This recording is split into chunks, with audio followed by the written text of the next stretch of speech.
Hi everybody, thanks for watching my video. Today I'm with Katie Doublebush. How are you doing, Katie? I'm very well, thank you, Christoph. From Lloyds Banking Group. So you're Senior Manager Social Media. We used to work together 3 years ago, I believe. Now I'm glad to see so much happening on the social media side of things at Lloyds. So could you please talk us through the social media journey? Yeah, absolutely. So I've been working on the social media framework, I guess, for a couple of years now at Lloyds Banking Group. And we started really, I guess, because we wanted to be where our customers were. So if our customers were having a conversation on Facebook or on Twitter, then we wanted to be part of that conversation. So I guess our vision really was to be where our customers are.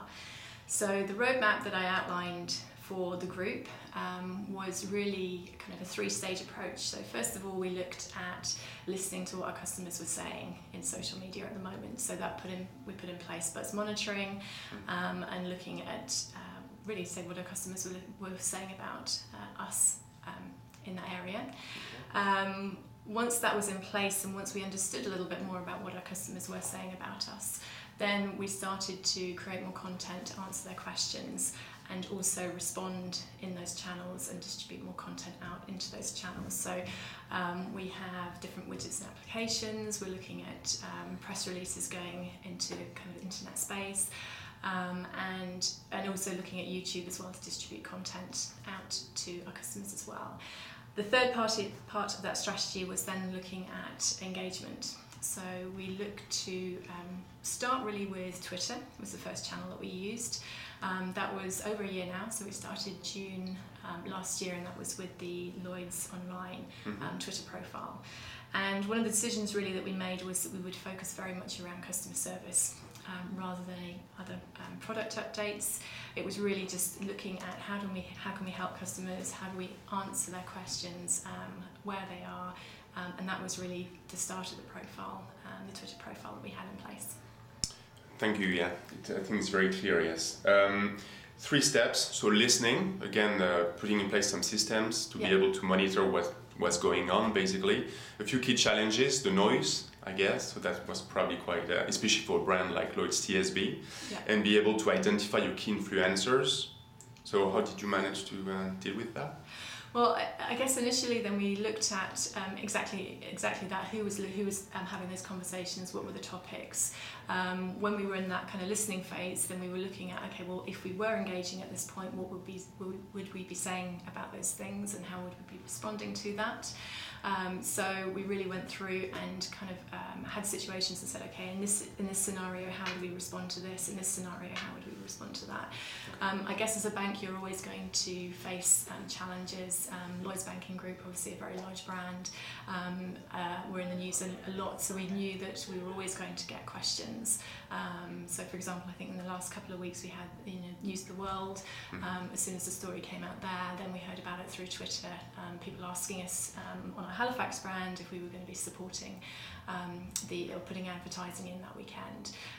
So the buzz there was very negative, and then as soon as we came out with the decision, then it switched and was very positive in our favour. But I think that was a really great example, I guess, of a trending campaign that we saw was flagged to us very quickly through Twitter. I think in the period of a couple of days, I think there were around 5,000 tweets around that. It demonstrated the value of Twitter and Absolutely. listening. And I think for us it's really important to be able to have that voice to be able to respond to the customer as well, because I think one of the main reasons that we chose to go into Twitter is so that we can have a voice and we can be part of that conversation. And I think as a bank, the tendency potentially sometimes is, well, we don't want to be in this space, we don't want to be opening ourselves to the risk. I would say I think that the conversation is happening there anyway, therefore we really need to be part of that conversation. So let's talk. I think that's a change in the organisation. You need to be transparent, and that's quite a big thing for a company. Totally. The size of Lloyds Banking Group to do.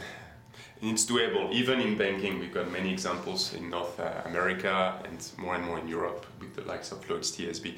Very important to listen, understand, where you should be interacting and responding. You need a response strategy, by the way, but we might cover that a bit later today.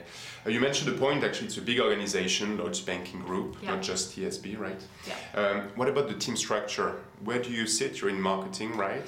I sit in digital. Digital? Yeah, in digital banking. But the way that I've framed this, I guess, is that we work with partners across the bank.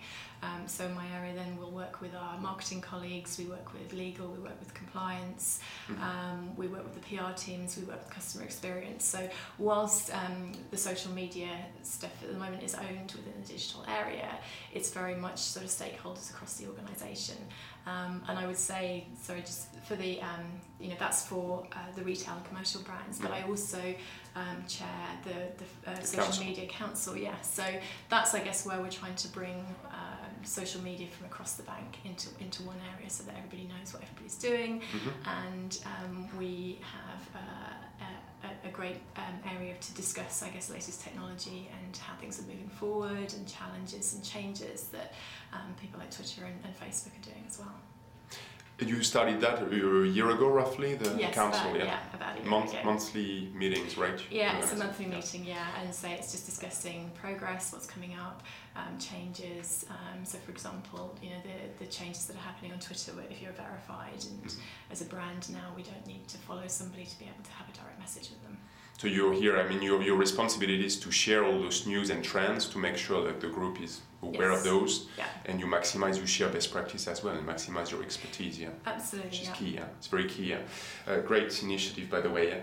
Team structure, so we said yes, mainly in digital, and today you're mainly focused on retail and commercial. How big is your team today? It's full-time team? In terms of full-time team, then there's just 4 of us, but in terms of the engagement team, then you're looking at around about 15 people in that. So 4 full-time. I think that's a good stat as well to make us realize that you don't have to have like 20 or 30 people dedicated to social to do a great job. The importance is to start where it makes sense, and that's what you've done brilliantly so far. KPIs, goals, we'll talk about the initiatives in a minute to Facebook, Twitter, YouTube, and so on and so forth. In terms of measurement, we talked about earned media. Okay. So what are your key KPIs and goals? I think it really depends on each initiative, and I think we try and use the post methodology in terms of identifying or trying to go through those steps, but I think it's really important that people have objectives and clear metrics or ideas about what they want to achieve before they go into it, even defining which channel they're going to use. So it's defining what you're trying to achieve rather than, okay, I want to use Twitter, for example. So I think for us it's the sort of KPIs that we would measure are things like around engagement. So for example, on the Twitter channel, then it's looking at how many customers that we're helping, how many people are engaged with the brand. A share of voice or sentiment or tweets, positive tweets about the brand. Definitely. I mean, overall then the sentiment is something that we will track across all the brands. Of course, and the impact potentially on NPS as well, Net Promoter Score at some point, that would be critical. The key challenges internally, again, it's a big organization. When I left 3 years ago, we didn't do much in terms of social media at the time. It was a bit early anyway. Why and how did you manage actually to start and to convince the senior management? I think it goes back to saying that things are going to happen anyway, and it's making sure that we have a voice in those conversations. At the time, we were going through quite a lot of changes with our internet bank, and we wanted for customers to have a way of being able to contact us and speak to us about those changes. So the kind of turning point really was that we had this change that was going live in, say, middle of last year, and we launched the Twitter feed kind of at the same time, the Twitter profile at the same time as that. So it was really linked to a big change that we knew customers were going to be talking about, and we knew that people would have a reaction to that and have questions around it, and that's exactly what happened. Okay, again, so you did well there. How involved with the senior management, or is now, how knowledgeable do you interact with the highest sphere at the Lloyds Banking Group? Yeah, absolutely. All the time, and I guess they are really engaged with this. A lot of them are following the Twitter profiles, so through iPhones or whatever, and we'll get monthly updates as well in terms of what's happening. Very engaged in terms of, and very interested in terms of how we develop this. So they're very interested and yes, they're very very keen actually to very transform. supportive. And I think, you know, when we're doing this, it's almost saying, well, this is what we're doing, and these are the risks that are associated with it. So, you know, there are risks that we have, and it's just making sure that people are aware of those risks and what could happen. Okay. Any big challenge in terms of ROI from the senior management? And do you have any member of the board or again senior management willing to be visible and to engage on Twitter, Facebook, or a blog in a public manner? Yeah, we haven't got to that stage yet. It's something that I think that we have a lot of opportunity to do in the future. Okay. We'll talk about the channels again in a minute actually. So what's next? Social media strategy, you do a lot on Twitter, Facebook, YouTube. So it's customer support, PR, brand, to help support the launch of new products for our services. What's the next biggie? Oh, that would be saying, Krista. I think, I mean, there are lots of ways, I guess, that we're trying to make social media just a part of what we do. So social media really shouldn't be separate. It should just be part of a campaign brief. It should be part of a change that we do in the organisation. So I think it's making sure that we have the right processes in place to make sure that happens. Okay, it makes sense, yeah, to transform the business really, to be more transparent, to find the right tone of voice and to better engage with your customers. Yeah.